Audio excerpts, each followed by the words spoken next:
سلام تعنا هبلنا زخبركم تخطاتلتي تلفزيون تግራይ ንሚያዝያ 12 2018 ዓመተ ምህረት ቀትሪ ሰዓት 6 ፍራንስ ሓዝና ዕለታዊ ዜናታት ሒዝና ቀሪብና ኣለና ዜናታት ሰዓት ብምራሕ ኣነ ተኸልተ ፍለም ስምላእ ሶምያ ስቱዲዮ ቴሌቪዥን ትግራይ ብምዃን ሓቢርናኩም ጻንሒት ክንገብርና ክሳብ መወዳእታ ምሳና ጸኒሕኩም ክትከታተሉ ድማ ብኽብሪ ዓዲመ ናብ ፈላማይ ዜና ክስግረኩም ፈላማይ ዜናና መግለጺ ማእከላይ ኮሚቴ ህዝባዊ ወያነ ሓርነት ትግራይ ዝምልከት ይክኸውን ማእከላይ ኮሚቴ ህዝባዊ ወያነ ሓርነት ትግራይ መግለጺ ሉዓላዊ ስልጣንን ወሳንነት ህዝቢ ትግራይን ዝኾነ ኣስታት 2.8 ሚልዮን ህዝቢ ዝመረጾ ቤት ምኽሪ መንግስቲ ትግራይ ናብ ስርሑ ክምለስ ወሲኑ ብተወሳኺ ድማ ማእከላይ ኮሚቴ ዋላኳት ሓላፍነት ናይ ቤት ምኽሪ እንተኾነ ከም ማእከላይ ኮሚቴ ግን ፈጻሚ ኣካል መንግስቲ ትግራይ ዓቕምታት መኸተብ ዘሳተፈ ሓቋፋይ ኮይኑ ክጣሽ ኣብ ምርዳእ ከም ዝበጽሕ እውን ተገሊጹ እቲ ማእከላይ ኮሚቴ ነዚ ዝወሰነ ካብ 7 ክሳብ 8 ሚያዝያ 2018 ዓ.ም ኣብ ዘካየዶ ስሩዕ ኣኼባ ኣብ ፈጻጽማ ስምምዕ ፕሪቶርያን ህልዊ ኩነታትን ብዕምቆትን ስፍሓትን ኣብ ዘተየሉ እዋን እዩ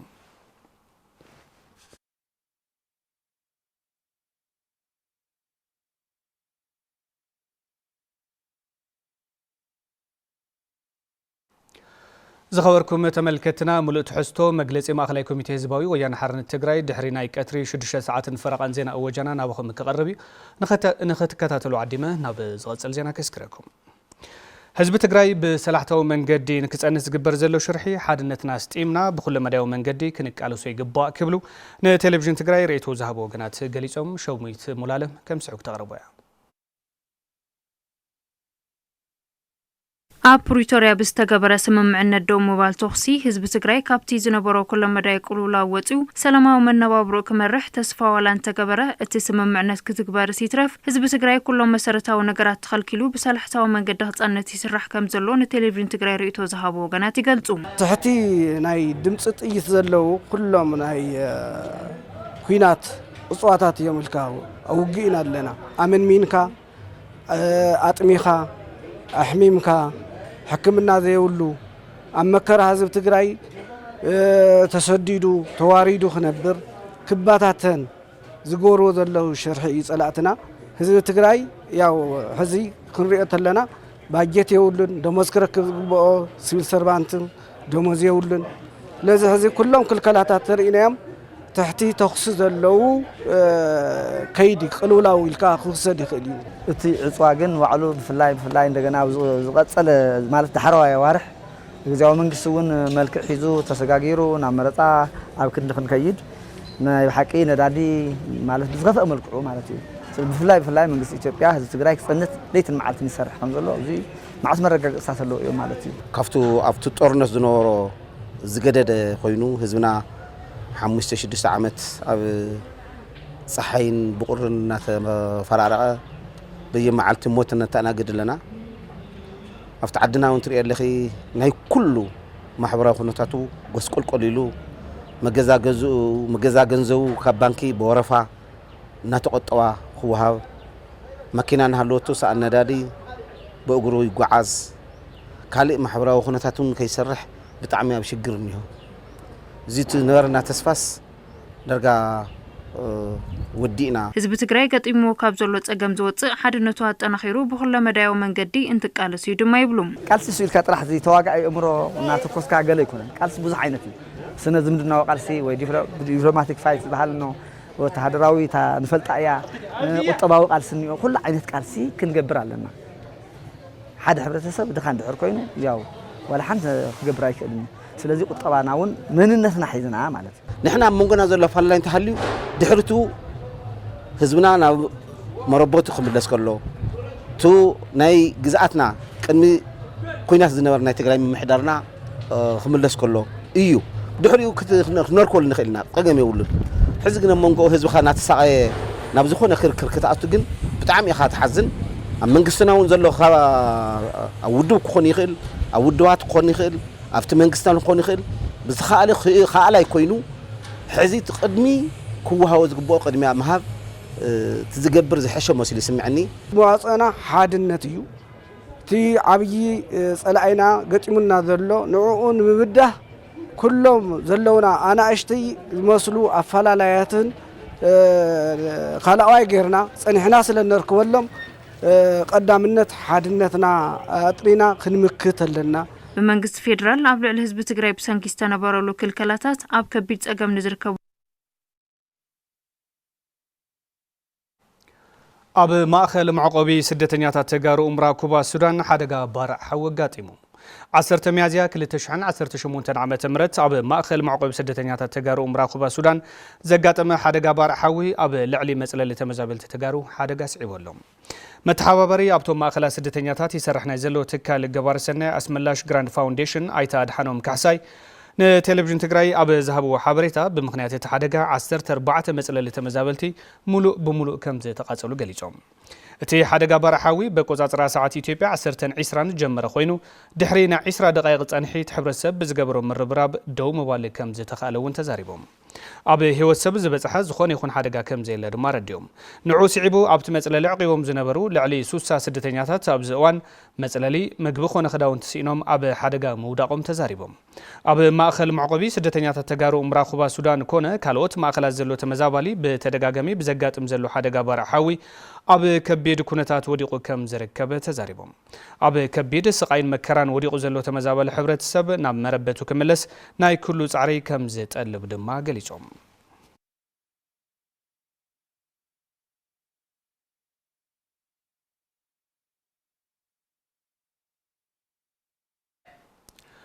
ድራምባ አክሲዮን ማሕበር ኣብ ከተማ ዓብይ ዓዲ መጽለሊን ዝፈረሶም ተመዛበልቲ ወገናት ህጹጽ ናይ ህንጸት ሓገዝ ብምሉእ ወጻኢ ትካል ንክሕደስ ምውሳኑ ገሊጹ ብዕለት 9 ሚያዝያ 2018 ዓመተ ምህረት ሰዓት 10 ድሕሪ ቀትሪ ኣብ ከተማ ዓብይ ዓዲ ብዘጋጠመ ብርቱዕ ንፋስ ዝሓወሰ ዝናብ ኣብ ልዕሊ ማእኸል መዕቆቢ ተመዛበልቲ ምዕራብ ትግራይን መጽለሊ ህፃናት ፋውንዴሽን እምሆይ ጸጋን ከቢድ ዕንወት ተስዒቡ እዩ ብዘጋጠመ ሓደጋ በርከት ዝበሉ መራሕቲ ስድራ መጽለሊኦም ብምፍራሱ ንከቢድ ጸገም ተቃሊዖም ከም ዝርከቡ እውን ተሓቢሮሎም ብሰንኪት ንፋስ ዝሓወሰ ከቢድ ዝናብ ኣብ ፋውንዴሽን እምሆይ ጸጋ ተሓቂፎም ናይ ዝነበሩ ህፃናት መጽለሊታት እውን መፍራሶም ተገሊጹ ነዚ ኣብ ልዕሊ ወገናት ዘንጸላለወ ሓደጋ ጸገምን ብምርዳእ ገበር ሰናይ ትካላትን ኣካላትን ቅልጡፍ ሰብኣዊ ግብረ መልሲ ክብሉ እውን ጻውዒት ቀሪበሎም ጽላል ሲቪል ማሕበረሰብ ምዕራብ ትግራይ ከም ዝሓበሮ ድራምባ አክሲዮን ማሕበር ጸገም ህዝበይ ጸገም እዩ ብዝብል ሰብኣዊ መትከል ኣብ ከተማ ዓብይ ዓዲ መጽለሊን ዝፈረሶም ተመዛበልቲ ወገናት ህጹጽ ናይ ህንጸት ሓገዝ ብምሉእ ወጻኢ ትካል ንክሕደስ ወሲናሎም እምሆይ ጸጋውን ዝፈረሰ ማእኸል መጽለሊ ህፃናት ንምጽጋንን ህይወት ህፃናት ንምቕጻልን ልምዓታውያን ትካላት ሰብ ሃፍትን ቅዱሳትን ኩሉ ሰብኣውነት ዝስምዖ ወገን ሰብኣዊ ሓገዝ ከበርክት ተላቤን ከም ጸብጻብ ድምፂ ወያነ ትግራይ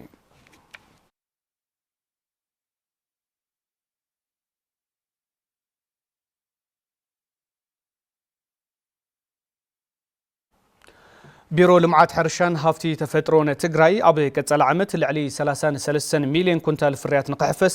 ኣድላይ ቅድመ ምድላው ይገብር ከም ዘሎ ፍሊጡ እቲ ቢሮ ካብ 10 ወረዳታት ዝዋደው ትግራይ ንዝተወጻጸኡ ክኢላታት ሕርሻ ኣብ ዙርያ ደላልዋን ኣጠቃቅማን ኮምፖስት 21 ነድሂቡ ኣብ ከተማ ማጨው ስልጠና ሂበሉ ሃፍቱ ብስራ ተኸታቲሉ ሃፍቶም ረዳ ድማ ከም ስዕብ ከቕርቦ እዩ ቢሮ ልምዓት ሕርሻን ሃፍቲ ተፈጥሮን ትግራይ በመተሓባበር ኢንስቲትዩት ስግግር ሕርሻ ትግራይ ካብ 10 ወረዳታት ዞባ ደቡብ ትግራይ ዝተወከሉ ክኢላታት ስነ ዘርአትን ሆርቲካልቸርን ኣብ ዙርያ ምድላውን ኣጠቃቅማን ኮምፖስት 21 ብተግባር ተደገፈ ስልጠና ሂቡ ሰልጠንቲ ኣብ ዝሃቡ ርእቶ ኣብ ዘበነ ምህርቲ 2018-2019 መፍራይነት ንምዕባይ ዝተተሓዘ ትልሚ ንምዕዋት ኣበርቲዖም ከም ዝሰርሑ ኣረጋጊጾም ሙሩ ዘርኢ ተጠቂምካ እተትናል ከዓቢ ካብ ደሞ ለለ ኣብዚ መዳርያ ኣጠቃቅማና ኣብዚ ናተፈጥሮ ድኩዕ ኣጠቃቅማና ኣብትና ጠሊ ዓቀብቲ ስራሕትና ልኖ ብደንብ ጌርና ኣትኮርና ከዚ ዝናብ ቀዲሙ ኢሉ ኣትይለን መስል ዝናብ ሕጽረት ከይጋጥመና ለወደፊቱ ቆንጆ ጌርና ክንሰርሕ ናጠሊ ዓቀብቲ ስራሕትና ክንሰርሕ ካብ ሙሩ ዘርታት ክነታኣታቲ ሎሎ ቴክኖሎጂታት ክነታኣታቲ ኢና እንትንብለና እቲ ዘርአ በልግውን ኣለና ካብ በልግ ንማላይ ንወፅእ ናብ ክረምቲ ንኣቱ ማለት እዩ ከዚ ተጠላላታይ ነገር ነው ጠሊ ዓቀብቲ ነገራት ነው ቶም ጠሊ ዓቀብቲ ድማ ብሓጋይ ስራሕኒው ብክረምቲ ስራሕኒው እዚኦም ኩሎም ጥቅላብልና ኣብዚኣ ወርሓት ኣብዚኣ ዘላትና 3-4 ወርሒ ሰሪሕና ፍራናትና ምስሳን ይበቃ ተዓዊ ነገር ማለት እዩ ኣብ መምርሒ ሕርሻ ዞባ ደቡብ ትግራይ ኣተሓባበሪት ሕርሻ ኤክስቴንሽን ወይዘሮ ምሕረት በርሀ ሰልጠንቲ ብተግባርን ክልተ ሓሳብን ዘቐሰምዎ ኣብ ባይታ ወሪዶም ተግባራዊ ክገብሩ ይግባእ ኢለን ኣብ ኩሎም ዓይነት ዝራእትታት ያው እትና ፓኬጅ ስራሕቲ ስልጠናታት ይካየድሎ ካብኡ ተወሳኺ ደሞ ኣብ ሓመድ ልሙዕነት ብኮምፖስት 21 ምስ ቨርሚ ኮምፖስት ኣተኣሳሲሩ بكلس حسابي بتجباري سلطنة وهيو زي دو متايو مستي نامداريا واقع نهر لوسخة مسمخاد تحارس تايون تمريتون تمداريا طرح لا طقم خمس مخاد بزح لو تكم تصل ليخل بدوخ عكدو كعسل الجبؤ زون خلو بكلس حسابي بتجباري سلطينهم ያው ኣብ ታሕቲ ሓጋዚ ለኾነ ስልጠና እዩ ተዋሂቡ ኣብ ቢሮ ልምዓት ሕርሻን ሃብቲ ተፈጥሮን ትግራይ ዳይሬክቶሬት ልምዓት ስነ ዘራእትን ሆርቲካልቸርን ኣይተ ኣብርሃ ሓዱሽ እቲ ስልጠና ብኩናት ዝተጎዳ ሓረስታይ ብምግቢ ዓርሱ ንምኽኣል ኣድላይ ደገፍን ክትትልን ንምግባር ሓጋዚ ምዃኑ ሓቢሮም እቶም ዝሓለፉ ዓመታት ሓረስታይና ናብ ዝኸፍአ ናይ ደኽነት ብዕራዩ ተሰሪኡ ኣርዑቱ ተሰይሩ ብዕራዩ ተሓሪዱ ካልኦት ብዙሓት ፀገማት በፂሖም እዮም ስለዚህ ካፍቱ ዝነበረ ደረጃው ንዕርዩ ናብ ዝኸፍአ ደረጃ ዝወረደሉ ኩነታት እዩ ዘሎ ኣደጋግፋ ናይቲ በዓል ሞያ ዝምልከቱን ኣጠቕላሊ እቶም ንምህርቲ ንምዕፃፍ ዘኽእሉ ፓኬጃት ሓደ ብሓደ ክነተግብር ስለ ዝግበአና እዚ ሎሚ ዓመት ስልጠና ጀሚርና ኣለና ኣብ ዘበነ ምህርቲ 2018-2019 ልዕሊ 33 ሚሊዮን ኩንታል ምህርቲ ንምሕፋስ ትልሚ ተታሒዙ ይስራሕሉ ከም ዘሎ ድማ ኣይተ ኣብርሃ ኣረድዮም ካብ 1.3 ሚሊዮን ሄክታር 33 ሚሊዮን ኩንታል ንምርካብ ኢና ንሰርሕ ዘለና ማለት እዩ ካብዚ እውን ካብቶም ዓንዲ ዝራእቲ ዝበሃሉ ዕፉን ምሸላ ጣፍ ሰሊጥ ዳጉሻ ዝመሳሰሉ ስርናይ ሓዊስካ ካብቲ 33 ሚሊዮን ዝበልናዮ 31 ሚሊዮን ከፍታ ዓንዲ ዝራእቲ ኢና ንረኽቦ መዳበርያ ንፅበየና ዘለና ካብ ፌደራል መንግስቲ ዝኾነ ኮይኑ ግን ተዘለና መዳበርያ ሒዝና 32 ሚሊዮን ኩንታል ድኹዕ እውን ስካዕ ሕዚ ክዳሎ ተገይረሎ ስለዚ እዚ ሒዝና ምህርቲ ንክነደንፍዕና ኢልና ኢና ንሓስብ ዘለና ማለት እዩ ኣብ ከተማ መቐለ ብልዕሊ 1.8 ቢልዮን ብር ዝተሃነፀ በዓል 4 ኮኸብ ዓለም ለኻዊ ሆቴል ኪንግደም ተመሪቖም ትግራይ ኣብ ፀገም ኣብ ዘላትሉ እዋን ኣብ ኢንቨስትመንት ዝግበር ምንቅስቓስ ኣብቲ ዓውዲ ካብ ዘምፅኦ ምንቕ ሓሊፉ ንህዝቢ ተስፋ ዝህብ ምዃኑ እውን ተገሊጹ ፍሳጼን ገብረ ኣበዝጊ ከም ስዕብ ዳሊዎ ኣሎ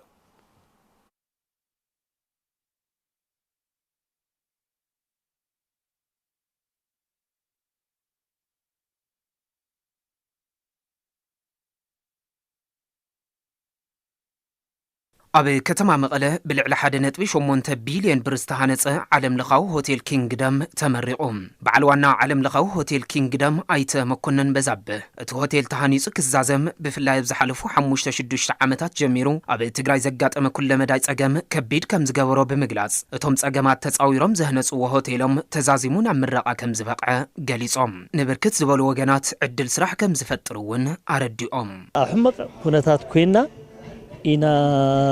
ስራሕ ደፊርና ከፊትና ዘለና ስለዚ ነዚ ኩሉ እዚ ከዓ እግዚአብሔር ተሓዊስዎ ናብ ዝሎም ማዓንቲ በቂና ኣለና ማለት እዩ 1.8 ቢልዮን ይወዲኡ ኢልና ኢና ንሓስብ ሕዚ ኣብዚ ሕዚ ኮይና ክንሪኦ ከለና ንግዚያዊ ሰራሕተኛታት ኢልና ንሓስቦም ዘለና ግን ሕዚ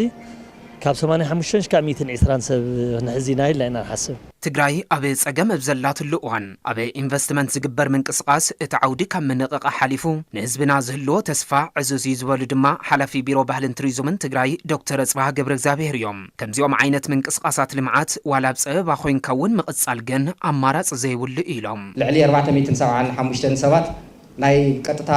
ቀረፅ ነፃ ተጠቀምቲ ክኾኑ ብትካልና ሓሊፎም እዮም መብዛሕትኦም ዝግዜ ኣሸኒፍዎም ስጋዕ ፅባሕ ዝወግሕ ናበሉ ይፅበዩ ነንመኮነን ስራሕ ሰሪሖም ምምራቆም ነቶም ካልኦት እውን ክስዕዎም ናይ ባዕሉ ዝኾነ ዓብዪ ሞራል ስለ ዝኸፍት ካልኦትኩም እውን ንኣሰር መኮነን ክትክተሉን ከምቲ ትማል ዝመፃናዮ ረዘንቲ ዓዲ ኮይና ክንነብር ኢንቨስትመንት የድልየና ደድሕሪ ኢንቨስትመንት ስራሕ ዕድል ኣሎ ደድሕሪ ስራሕ ዕድል ዝተረጋግዐ ሂወት ኣሎ ስለዚ ሎማዓንቲ ሓውና እንኳዕ ደስ በለካ ክንብል ክንድል ተኣከብና ለኣክል عدنا نمدحنون كمزي كمن تأخذ تصفى زهم السوساوي إلى يوسد. أبي عالم لخو هوتيل كينغدم عدل سرح زتفتر اللوم سرح تنياتات. بعلوانات هوتيل أيت مكونن بزبه حزب تجري زلوا كل مداوس أجمت أويرم نبي إنفستمنت متاوم. كابز فتر وعدل سرح بتوسخي تريزومن كت طبعا تجري كنقاق أحز جبر سلز خنم كالأوت سبب تون أسرم كسعبو صويعم. تهزبنا ون أبصراح كوافر لون إحنا ون كنسرحنا يلوم بوعلم وراتنا توسيدهم. زغورو تاشوم بتعمي أبي تسفاي مكناتو ትግራዋይን ከምኡ ክኸውን ከሎ ኢኻ ትዘኽርዓካ ነገር ዓብዪ ነገር ብካልእ ስራሕ እውን ኣቕርቦት እዚ ድርጅት እዚ ክንደይ ክወስድ እዩ እንደይ ተጠቀምቲ ክወስድ እዩ ብፖለቲካ ብኢኮኖሚ ቅልውላው ዘሎ እዚ በዓል ገዛ ድፍር ኢሉ ከምዚ ዓይነት ኪንግደም ኢንተርናሽናል ሆቴል ብምኽፋቱ ንዓና ከማና ዝበሉ መንእስያትን ዓብዪ ስራሕ ናይ ስራሕ ክፍቲ ቦታ እዩ ፈጢሩ ዘሎ ሰፋብቲ ከምዚ ዓይነት እንትን ኦፖርቹኒቲ ንሰባት ንኽትቡ በዚ ኣጋጣሚ ይላቦ ኣብቲ ስነ ስርዓት ምረቓ ሰብ መዚ ግዜያዊ ምምሕዳር ትግራይ መራሕቲ ሃይማኖት ኣብ ዓውዲ ኢንቨስትመንት ዝተዋፈሩ ሰብ ሃብትን ካልኦት ዕዱማት ተጋይሽን ተረኺቦም እዮም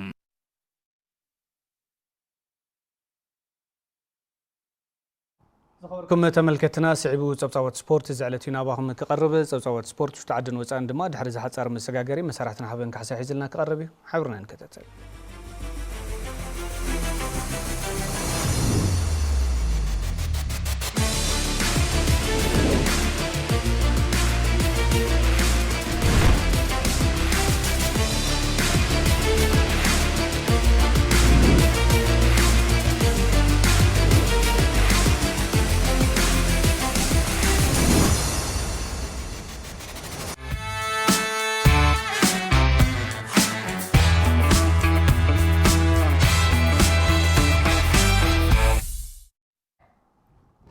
سلامتنا هبلي كما يتوعدوا تغتاتلتنا كاب تلفزيون تግራይ ንዕለተ ሶኒ ሰዓት 6 ፍራን ቀትሪ ዝተሰናደው ብርክዝ ዝበሉ ዛዕባታ ስፖርት ሒዛ ቀሪበ ኣለኹ ኣተኸልቲ ብምስጋን ናብ ፈለማይ ዛዕባ ሰጊረ ናብ ዓበይቲ ጋንታት ኩዕሶ እግሪ ንምስጋር በርቲዖም ይሰርሑ ከም ዘለው ተፃወቲ ጋንታ ኩዕሶ እግሪ ሃፀይ ዮሃንስ ገሊፆም ኣለዉ ብርሃነ በየነ ምስቶም ተፃወቲ ብሓፈሻ ምስታ ጋንታ ዝገበረ ፃንሒት ከም ዝቀርብ እዩ ኣብ ውድድር ከላይ ዲቪዥን ዋንጫ መሰቦ ዝናኣድ ምንቅስቃስ ዘርአየት ማእኸል መሰልጠኒ ኩዕሶ እግሪ ሃፀይ ዮሃንስ እቲ ቀንዲ ዕላምኦም ናብ ዓበይቲ ጋንታታት ንምእታው ምዃኑ ኣባላት እታ ጋንታ ይዛረቡ ካሊእ ጋንታ ንምሕቋፍ በቃ ዘለለና ክእለት ኣውፂኻ ምጭዋት እዩ ንሱ ምስ ገርኻ ዝኻሊእ ጋንታ ለልደልየካ ልኽእል ጨዋታ ካርዩ ኩሉ ነገር ካርዩ ልውስን ሞ ምስ ዘለዎ ፐርፎርማንስ ኣብዚ ናይና ኤጅ በተለይ ኸዚ ብጣዕሚ ቤስ ዝበሃል ኳሊቲ ዘለዎ ተጫዋቲ እዩ እናማዓት ናስ زعمت لعمتها كعمتها كوننا إن نصبر عمت ملك نودادر طعمي دسالي فتنال فيزيكال فتنسنا عقمنا قال حرفين يكلونا أو لنا يوز كلونا لنا يقوم حرفين نينا إلى غانتات تግራይ ኣብ ሰገናት ትግራይ ትኹረተን ብምግባር ክሰርሓን ዕድል ክህባን ይግባእ ክብሉ ወሲኾም ይገልጹ ድሪኣኻ ጋንታታት ለህልያን ብልካ ፐርፎርማንስ ካለ ቶፕ ትጎሮኒካ እና ተስፋኒ መቁራጽ እዩ ለቀጻለ ጽቡቕ ውድድር ንገብር ለና ኢና بوزك قصينا ندل احنا او اقر للو لخيل عقم للو تتسرحي عارف بي كم غانتان ماخل مسلطني ሃፀይ ዮሃንስን ببقعتن ስነ ምግባርን ዝተሃነፁ ሰገናት ናብ ጋንታታት ምስጋር ምዃኑ ዘብረህ ድማ ምክትል አሰልጣኒ ማእኸል መሰልጠኒ ኩዕሶ እግሪ ሃፀይ ዮሃንስ ፊልሞን ምራጭ እዩ አቤት ክለባት ኣለዋ ናብ ትግራይ ናኦም መጋቢ እዩ ተዋና ራእይና ምክንያቱም ቆልዑ እዚኦም ዓበይት እዮም ኣብቲ ማእኸል መሰልጠኒ ዓበዩ ናብ ካሊእ ምሽግጋር እዩ ተዓቕሞም ቀፂሉ ደሞ ኣብቲ ማእኸል መሰልጠኒ ቁፅር እናሰርሑ ዝዓለ ዓቕሚ የድልዮም ብስነ ልቦና ብስነ ምግባርም ብትምህርትም ብኩሉ ብዲስፕሊን ተሃነፁ ኮይኖም ከዓብይ ምግባር እዩ ምክንያቱም ማእኸል መሰልጠኒ ቁፅር ኣካዳሚ ስለ ዝኾነ ያው ልዕሊ 10 ዓመት ብሓደ እዮም ፀኒሖም ምክንያቱ ኣካዳሚ መጋቢ ክለብ ስለ ዝኾነ እዚ ምክንያቱ ማእኸል መሰልጠኒ ኩዕሶ እግሪ ስለሆነ ኣብ ካልኣይ ዲቪዥን ፅቡቅ ተሳትፎ እናገበረ እዩ ብሓደ ብዙሕ ዓመታት ዝፀንሑ ቆልዑ ስለ ዝኾኑ ያው ብስነ ልቦናም ብኣካል ብቕዓትም ዝሓሹ እዮም ኣብ ዝተፋለየ ብርክ ዝርከባ ጋንታታት ትግራይ ናይ ባዕለን ዝኾነ መስርሕ ምትኽኻእ ጥመተ ሂበን ክሰርሓ ኣለወን ዝበለ ሰልጣኒ ፊልሞን ናይ ፅባሕ ተስፋ ትግራይ ዝኾኑ ተፃወቲ ንምፍራይ ይስራሕ ምህላው ይገልጽ ዓበይቲ ክለባትና ተብሎ ኣብ ታሕቲ ሰሪሕካ ምውራድ ከም ውድቀት ገይረን ስለ ዝወስድኦ ትረ ከም ዓብዪ ድኽመተ ንስ እዩ እዚ ድኽመት ዝተኣሪሞና ብርግፀኛ እየ ትሕቲ 18 ትሕቲ 20 ትሕቲ ዓመት ነገራት ተሰሪሐን ናመገበ ክኸድ እያ ናትና ግን ክኾን ንዓልና ትግራይ ተባዒሉ ዝሓሸ እዩ ሞ ያው እዚ ወዲደን ክሰርሓ ኣለወን ተተካቲ ስፖርተኛ ክሪአ ኣለወን እንተሪአን ደሞ ናጋንጎ ተስፋናስ ዓዊ ነገር እዩ ኣብቲ ናይ መጀመርያ ነበረ ሃዋሃው ስፖርት ክንምለስ ኢና ኢለ ተስፋ ዝገብር ቀዳማይ ዲቪዥን ግጥማት ዋንጫ ባንኪ አንበሳ በመበል 11 ሰሙን በጽሕሎ ዝዋንጫ መሰቧ በምድብ ሓደ ጨላሳ ፋይር ምስ ምድረገነት ሽረቢ ዘራኸበ ጻወታ በዓወት ምድረገነት ሽረቢ 6-1 ፍጽም ተረኺቦም ከተማ ሸራሮ ኣብ ልዕሊ እምባሰኒቲ 5 ባድ ዓወትን ጥቕና ሰለኸለኻ ምስ ሓወልቲ ኣክሱም ዘራኸበ ጻወታ ድማ بعوت جانت حاول تقسم بحدن بارن فتصم تاريخيبو رام عدربعت نسولد عدوا بتماس صالي حدن بارن رتعتا عب مدبله والوالو مس مقاله 7 درتا زرخه بصوتا بعوت جانت والوالو خلتن حدن فتصم تركب حوزا قولا قرعلتا ابلع الزلام بس خلتن بارو عداق حمص ابلع الفراون بتماس خلتن بارن فتصم تركب ብዘት ድማ ብሓውዜን 3-0 ብፎርፌት ረቲዓ ብመደብ ሐ ሆስፒታል ሃርመኒ ምስ ቀመር 1-1 ተፈላለያ ፖሊስ ዋልታ ትግራይ ድማ ብልዕሊ ሲራክ 1-0 ዓወት ቀንዒዋ ዓዱ ግደም ንሃገረ ሰላም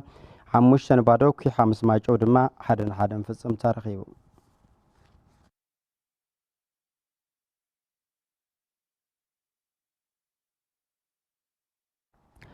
ንዕቤት ብሽክሌታ ምስ ንዳእ ተኸታተልቲ ውድድራት ሳገደስቲ ምዃኖም ኣሰልጣኒ ክብሮም ትኩበት ገሊጹሎም ምስ ዮሐንስ አሸብር ዝገበረ ጻንሒት እዩ ሲዕብ ይቐርብ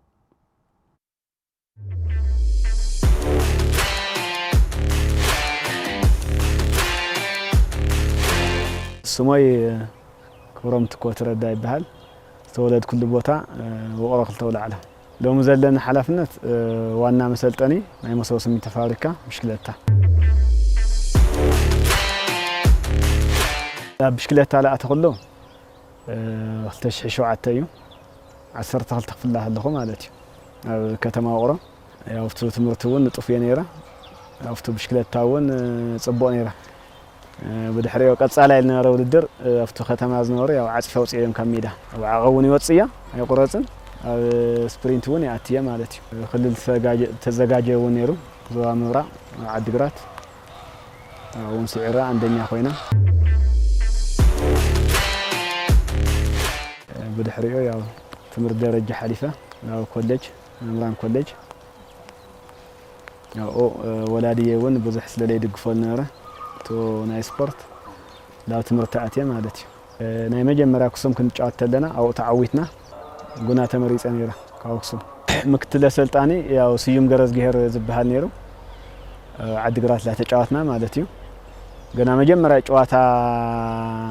رئيو تمجمرة جواتا سعيرة نيرون مسايون نيرو ختم أقرد وكل دانيال سون ساسا وسيو لما قال حتى ساعات شعنتي قنبت مجرشة كسنة مالتيو أما قال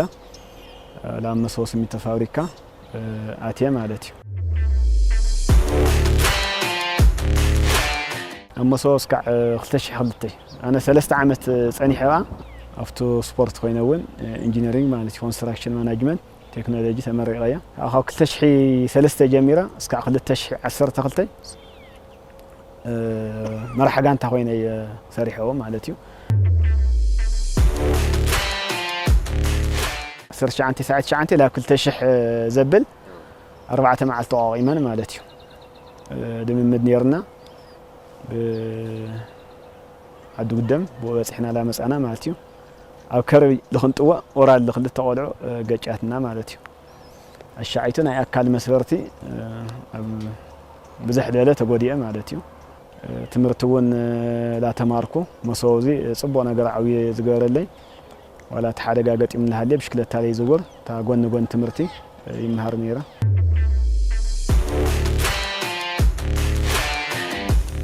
قلتش 10 تغلتي جميرة سلطان خوينا كورونا خوينو دحر كورونا ون أول هالليت يا تش 10 سلسلة على نار الطرنات مالتي بدحر خلتش 10 شد الشيء صبوا لخونا تيم حدش تقولوا إذا صبوا لخونا تيم فاتيرة أو أفريقيا خيدون وتعتمد على خونا ولا عون حتصير جزء فاتيرنا هنا هم مونتين أمتينا بزاية تصفوا الله ناقر معلم أرجع ولا مالتي مسانا زنورو ودير كاز حلو بناي ولقون تودادر تون سبورتنياتات لك وز حلو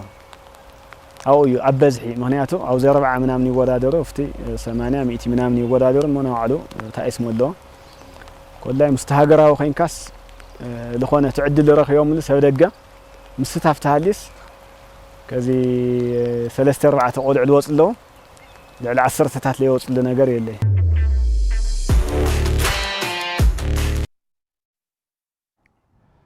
مبل 27 سومن ግጥማት ሲቢ ፕሪሚየር ሊግ ኢትዮጵያ ለሙን ቀጽለው መክሳለጥዮም ጋንታም ድረገነ ሽረድማ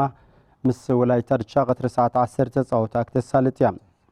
ሎም ዕለተ ሶንም ሰለስተ መርሃ ግብርታ ዝቕጽል እንትኸውን ዕለተ ሶሉስ ድማ ብሓደ ጻውታ ከጽዩ ድረገነ ሽሮ ብ29 ነጥቢ ኣብ ምብል 18 ደረጃን ስራ ሲራ ድማ ደረጃ ተምሐሸሉ ሰፊሕ ዕድል ኣሎ ወላይታ ድቻ በወገና ኣብ ምብል 16 30 ነጥቢ ተሰሪዓላ ኣብ ካልኦት መርሃ ግብርታት ባህር ዳር ከተማ ምስ ሸገር ከተማ ኢትዮ ኤሌክትሪክ ምስ ኢትዮጵያ መድን ትራኸባ ሰሉስ ቅዱስ ጊዮርጊስ ምስ አዳማ ከተማ ክጻወታ እየን ጋንታታት መቐለ ሰብዓ እንደርታን ወልዋሎ ዩኒቨርሲቲ ዓዲግራትን ኣብ መበል 27 ሰሙን ኣብ ልዕሊ መጋጥምተን ዓወት ምዝጋብ ነጥበን ዓበየን ንግጥም ሲቢ ፕሪሚየር ሊግ ኢትዮጵያ ዝዓመት ጋንታ ሲዳማ ቡና ብ54 ነጥብ እንትመርሖ መቻልን ነጌሌ ዓርስን ካልኣይን ሳልሳይን ደረጃ ኣለዋ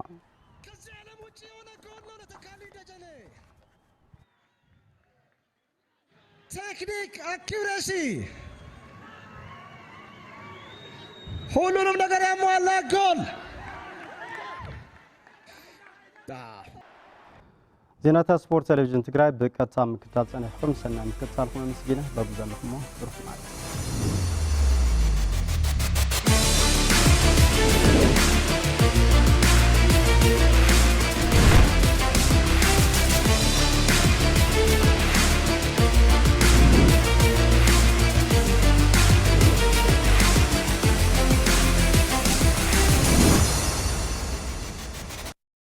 يقنيلنا حبنا زوجة سبورت قتاتلنا تملسنا زخبركم تملكتنا الساعة زحزنا معلتها وزيناتها ونبزينا كنزازم مسلة مكتالكم كبرت هابلنا دحريو نلقتي ملو تحستو مقلت ما خلايكم يتيه هزبوا ويان حرنا تدراي سعيبو قربين خد كتاتلو عديما أنا بزك السنة وتكم روح معالتي